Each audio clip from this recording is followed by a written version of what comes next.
Якутске вручили первую национальную кинематографическую премию «Чипчал». Компетентное жюри выбрало обладателей призов в 8 номинациях. За вклад в развитие кино статуэтка досталась продюсеру Сардане Савиной, лучший детский фильм «Беберекен» режиссера Константина Тимофеева. Лучшую музыку и кино написал композитор Моисей Кобяков, оператор-постановщик Иван Семенов.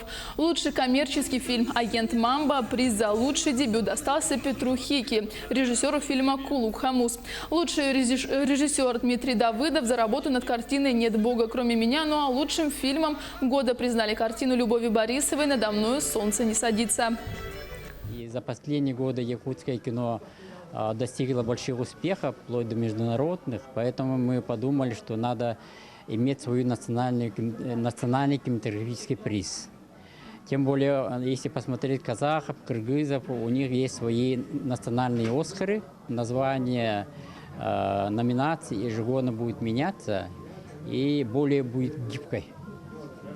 И мне кажется, если до этого их оценивали зрители, то сейчас будут оценивать именно сами кинематографисты.